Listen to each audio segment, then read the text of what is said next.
Hello दोस्तों, sex जरूर में आपका स्वागत है। एसएससी एमटी एग्जाम 2023 15 जून सेकंड शिफ्ट का जैसे कि हो चुका है दोस्तों।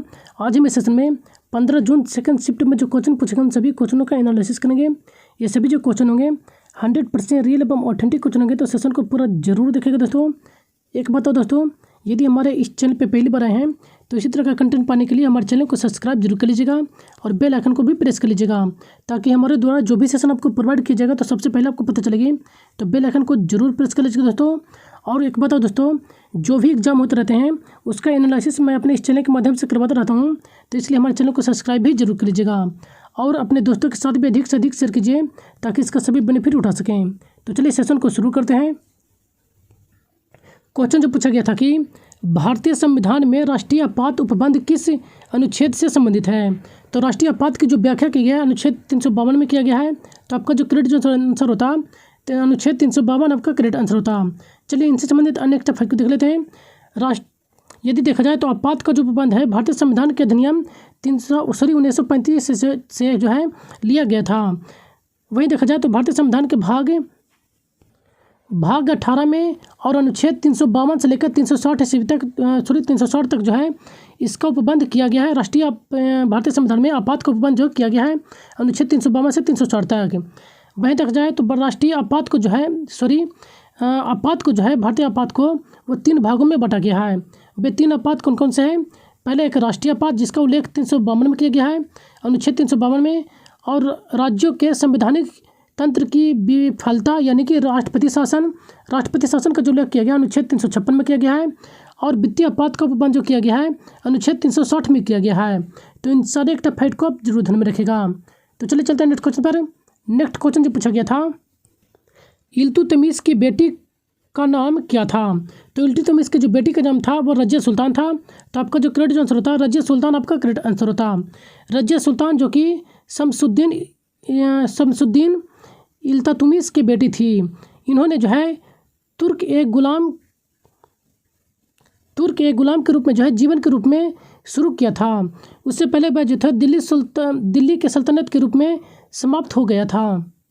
यानी कि देखा जाए तो इल्तुतमिश का जो जीवन काल था वह गुलाम से शुरू हुआ था एवं दिल्ली सल्तनत के सुल्तान बनकर अपने जीवन की समाप्ति की थी। वहीं देखा जाए तो रजिया सुल्तान जो थे 10 नवंबर 1236 ईस्वी से लेकर 14 अक्टूबर 1240 ईस्वी तक दिल्ली की शासका रही थी। यह तो जी थी एक मुस्लिम शासका थी जो कि भारत पर इनकी दिल्ली पर शासन करने वाली प्रथम महिला मुस्लिम शासका थी।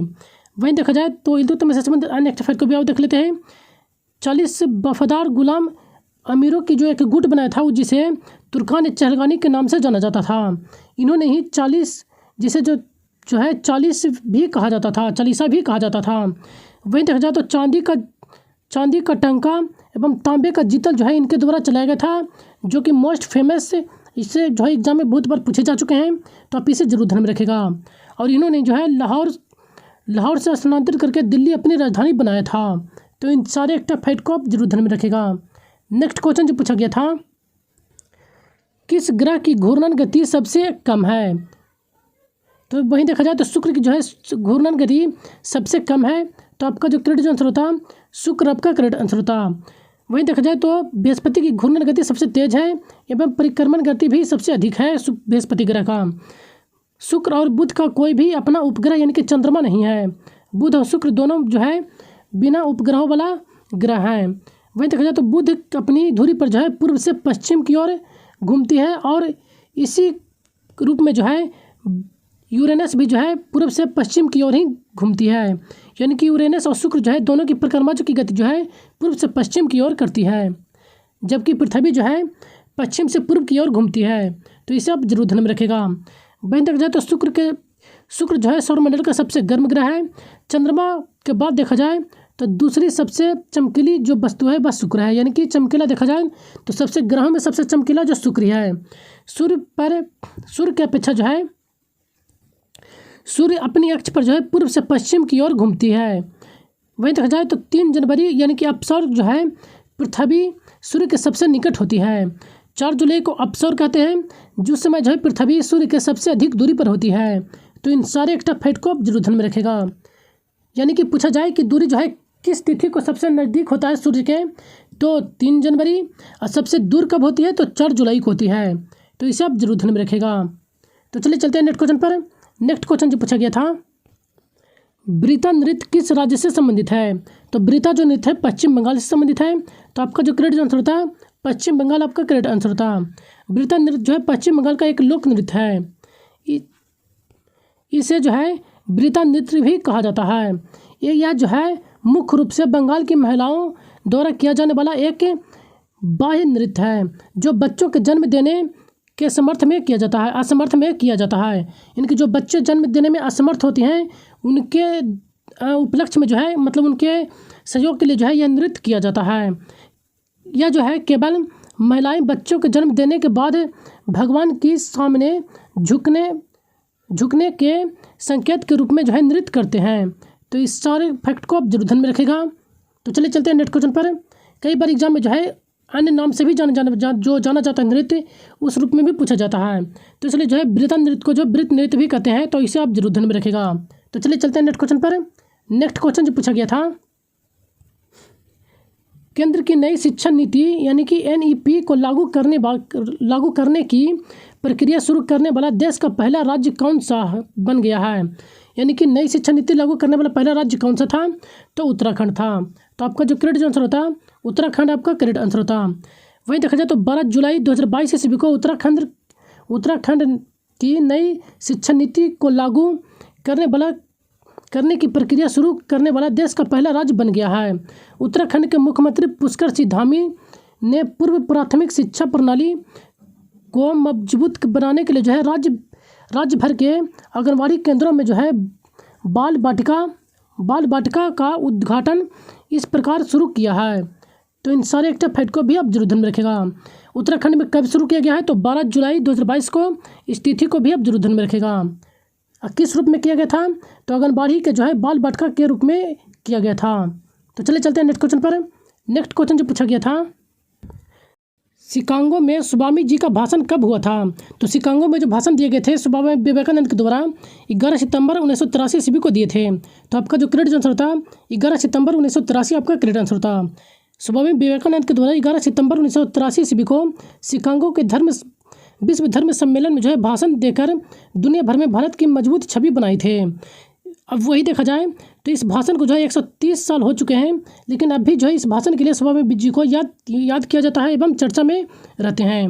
वहीं देखा जाए तो इनका जो जन्म हुआ था 12 जनवरी 1863 ईस्वी को जन्म हुआ था, जबकि मृत्यु इनको देखा जाए तो 4 जुलाई 1902 ईस्वी को इनकी मृत्यु हो गई थी।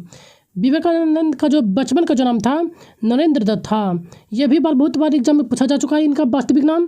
तो आप इन्हें भी जरूर ध्यान में रखेगा। वहीं देखा जाए तो इन्होंने जो है रामकृष्ण मिशन की स्थापना की थी। रामकृष्ण मिशन की जो है इनके द्वारा ही स्थापना किया गया था, और रामकृष्ण परमहंस जो कि इनके गुरु थे। तो इन सारे एक्टिव फैक्ट को आप जरूर ध्यान में रखेगा। तो चलिए चलते हैं नेक्स्ट क्वेश्चन पर। नेक्स्ट क्वेश्चन जो पूछा गया था, झूम खेती का अन्य नाम क्या है? तो झूम खेती का जो अन्य नाम दिया गया था आपके ऑप्शन में स्लैश एंड बर्न दिया गया था। तो आपका जो करेक्ट आंसर था स्लैश एंड बर्न आपका करेक्ट आंसर था। स्थानांतरण खेती यानी कि झूम खेती का दूसरा नाम जो है स्लैश एंड बर्न है। तो आप इसे जरूर ध्यान में रखेगा। तो चलिए चलते हैं नेक्स्ट क्वेश्चन पर। बाकी आप इसे वीडियो पॉज करके रीड कर लीजिएगा। नेक्स्ट क्वेश्चन जो पूछा गया था, 2011 के जनगणना के अनुसार सबसे ज़्यादा कौन सी भाषा बोली जाती है? तो 2011 के जनगणना के अनुसार देखा जाए तो सबसे अधिक जो बोली जाने वाली भाषा है वो हिंदी है। तो आपका जो करेक्ट आंसर था हिंदी आपका करेक्ट आंसर था। हिंदी जो है भारत की सबसे अधिक ज़्यादा बोली जाने वाली भाषा है। हिंदी को जो है मातृभाषा के रूप में बोलने वाले की संख्या देखा जाए तो 41.03% थी 2001 के जनगणना के अनुसार, जबकि वह बढ़कर जो है 43.63% हो गया था 2011 के जनगणना के अनुसार। वहीं देखा जाए तो दूसरी सबसे अधिक बोली जाने वाली भाषा बंगाली है। इसके बाद जो है मराठी, तेलुगु, तमिल और गुजराती है। वहीं देखा जाए तो उर्दू जो है 7वीं सर्वाधिक बोली जाने वाली भाषा है, और जबकि संस्कृत जो कि 8वीं सबसे अधिक यानी कि सबसे कम बोली जाने वाली भाषा है। तो इन सारे एक्टिव फैक्ट को आप जरूर ध्यान में रखेगा। जैसे कि दोस्तों आपको बार बार कह रहे हैं कि 2011 के जनगणना से संबंधित जितने भी इंपॉर्टेंट फैक्ट हैं उसे जरूर रीड करके जाएगा, क्योंकि 2011 के जनगणना से डिफरेंट 1 से 2 क्वेश्चन पूछे जा रहे हैं। तो इसलिए इसे जरूर देख के जाएगा। तो चलिए चलते हैं नेक्स्ट क्वेश्चन पर। नेक्स्ट क्वेश्चन जो पूछा गया था, भूटान का राष्ट्रीय खेल कौन सा है? तो भूटान का जो राष्ट्रीय खेल है तीरंदाजी है। तो आपका जो करेक्ट आंसर होता तीरंदाजी आपका करेक्ट आंसर होता। वहीं देखा जाए तो तीरंदाजी जो है मंगोलिया और भूटान इन दोनों का है, तो मंगोलिया भी आप जरूर ध्यान में रखेगा। चलिए अन्य देशों को भी देख लेते हैं।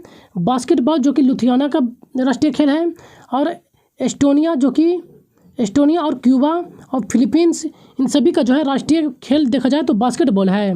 नेक्स्ट देखें तो बैडमिंटन जो कि इंडोनेशिया का राष्ट्रीय खेल है।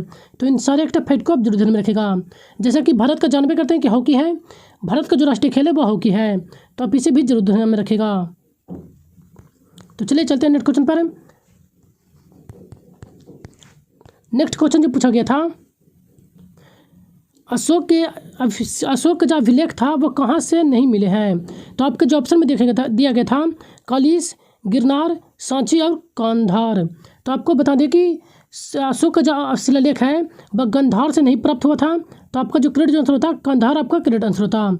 ये कहाँ से प्राप्त हुए हैं अशोक के शिलालेख आपको दे दिया गया है, तो आप इन्हें एक बार वीडियो पॉज करके जरूर रीड कर लीजिएगा। जैसे कि शहबाजगढ़ी से जो कि पेशावर इसमें स्थित है, यहाँ से जो है अशोक का शिलालेख प्राप्त हुआ था। मनसेहरा जो कि हजारा यानी कि पाकिस्तान में स्थित है, यहाँ से भी जो है अशोक के शिलालेख प्राप्त हुए थे। कालसी जो कि देहरादून उत्तराखंड में स्थित है, ये आपके ऑप्शन में दिए गए थे। गिरनार जूनागढ़ गुजरात में है, जो कि यहाँ ये भी आपके ऑप्शन में दिए गए थे। बाकी आप इसको एक बार वीडियो पॉज करके जरूर रीड कर लीजिएगा। तो चलिए चलते हैं नेक्स्ट क्वेश्चन पर। नेक्स्ट क्वेश्चन जो पूछा गया था, ऑटोमोबाइल के रेस को क्या कहा जाता है? ये कंफर्म क्वेश्चन नहीं मिल पाए थे दोस्तों, इसका सही लैंग्वेज हमें नहीं प्राप्त पाया था, तो जो भी बना है मैं आपको दे दिया है। तो आप देख लीजिएगा कि इसको किस रूप में जो है क्वेश्चन पूछे गए थे। वैसे देखा जाए तो ऑटोमोबाइल जो है मुख्य रूप से देखा जाए तो फार्मूला 1 रेस के नाम से ही जाना जाता है, तो शायद आपके करेक्ट आंसर होगा फार्मूला 1 रेस ही होगा। चलिए इनसे संबंधित अन्य एक्स्ट्रा फैक्ट को आप बता देते हैं आपको। F1 जो है ग्रैंड पिक जो के नाम से भी जाना जाता है, यानी फार्मूला 1 जो रेस होता है उसे ग्रैंड पिक के नाम से भी जाना जाता है। अमेरिका ग्रैंड पिक 2022 और जैम्बियन ग्रैंड पिक 2022 और इटालियन ग्रैंड पिक 2022 जो है मैक्स वर्स्टेपन विजेता रहे हैं। वहीं देखा जाए तो सिंगापुर ग्रैंड पिक 2022 के जो है सर्जियो जो कि यहाँ के विजेता रहे थे सर्जियो। तो इन सारे एक्स्ट्रा फैक्ट को भी आप जरूर ध्यान में रखेगा। नेक्स्ट क्वेश्चन जो पूछा गया था, प्राचीन हिंदू मंदिर में सबसे महत्वपूर्ण हिस्सा कौन सा होता था? तो प्राचीन मंदिरों में देखा जाए तो सबसे महत्वपूर्ण हिस्सा जो माना जाता था वह गर्भगृह को माना जाता था। तो आपका जो करेक्ट आंसर था गर्भगृह आपका करेक्ट आंसर होता। नेक्स्ट क्वेश्चन जो पूछा गया था, निम्नलिखित में से कौन जो है ग्रैमी पुरस्कार के जीतने वाली भारत की पहली महिला है? तो तानवी शाह जो कि भारत की पहली महिला ग्रैमी अवार्ड पाने वाली भारत की पहली महिला है। तो आपका जो करेक्ट आंसर होता तानवी सिंह आपका करेक्ट आंसर होता।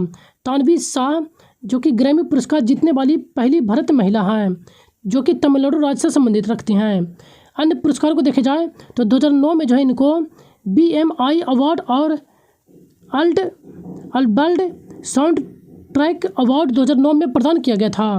वहीं देखा जाए तो ग्रैमी अवार्ड संयुक्त राज्य अमेरिका के संगीत उद्योग उत्कृष्ट उपलब्धि को देखते हुए जो है मान्यता देने के लिए ग्रैमी USA रिवॉर्ड से अकादमी के द्वारा जो है पुरस्कृत किया जाता है।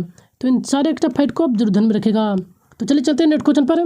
नेक्स्ट क्वेश्चन जो पूछा गया था, 2022 तक गोवा के मुख्यमंत्री कौन है?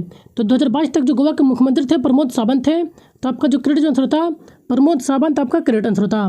चलिए अन्य प्रमुख राज्यों के मुख्यमंत्री को भी देख लेते हैं। जैसे कि महाराष्ट्र के जो मुख्यमंत्री एकनाथ शिंदे हैं, कर्नाटक के मुख्यमंत्री सिद्धारमैया हैं जो कि फिलहाल ही बने हैं, मध्य प्रदेश के जो मुख्यमंत्री शिवराज सिंह चौहान हैं, उड़ीसा के नवीन पटनायक हैं, असम के हेमंत बिस्व शर्मा हैं, पंजाब के भगत सिंह मानव हैं। यानी कि ये भी जो है क्वेश्चन पूछे जा चुके हैं पिछली शिफ्ट में, पिछला नहीं कल के डेट में पूछा जा चुका है। नेक्स्ट देखें तो हिमाचल प्रदेश के जो मुख्यमंत्री हैं सुखविंदर सिंह सुखिया हैं। तो इन सारे को भी आप जरूर ध्यान में रखेगा। तो चलिए चलते हैं नेक्स्ट क्वेश्चन पर। नेक्स्ट क्वेश्चन जो पूछा गया था, बंगाली गद्य के जनक के रूप में किसे जाना जाता है? तो बंगाली गद्य के जनक के रूप में जो है ईश्वर चंद्र विद्यासागर को जानते हैं। तो आपका जो करेक्ट आंसर था ईश्वर चंद्र विद्यासागर आपका करेक्ट आंसर था। वहीं देखा जाए तो ईश्वर चंद्र विद्यासागर 19वीं शताब्दी के एक भारतीय शिक्षक और समाज सुधारक रह चुके थे। इन्होंने जो है बंगाली वर्णमाला और प्रकार के युक्त संगत और सरल बनाया और उन्होंने जो है बंगाली गद्य के जनक के रूप में जाना जाता है। तो इन सारे एक्स्ट्रा फैक्ट को भी आप ध्यान में रखिएगा कि इनको जो किस रूप में जो है बंगाल के गद्य के रूप में जाना जाता है। तो आज के हमें इतना ही क्वेश्चन प्राप्त हो पाए थे दोस्तों। यदि कंटेंट पसंद आए तो हमारे चैनल को एक लाइक जरूर कर दीजिएगा दोस्तों, और अपने दोस्तों के साथ भी अधिक से अधिक शेयर कीजिए ताकि इसका सभी बेनिफिट उठा सकें। और यदि हमारे इस चैनल पर पहली बार आए दोस्तों तो इसी तरह का कंटेंट पाने के लिए हमारे चैनल को सब्सक्राइब भी जरूर कर लीजिएगा और बेल आइकन को भी प्रेस कर लीजिएगा ताकि हमारे द्वारा जो भी सेशन प्रोवाइड किया जाएगा तो आपको सबसे पहले पता चलेगा। और इसका PDF हमारे टेलीग्राम चैनल पर प्रोवाइड जो है करा दिया जाता है, जिसका लिंक आपको इस वीडियो के डिस्क्रिप्शन बॉक्स में मिल जाएगा। आप वहाँ से इसका PDF जो है प्राप्त कर सकते हैं। तो चलिए मिलते हैं नेक्स्ट सेशन में, तब तक के लिए धन्यवाद। सेशन बनने के लिए धन्यवाद। Thank you.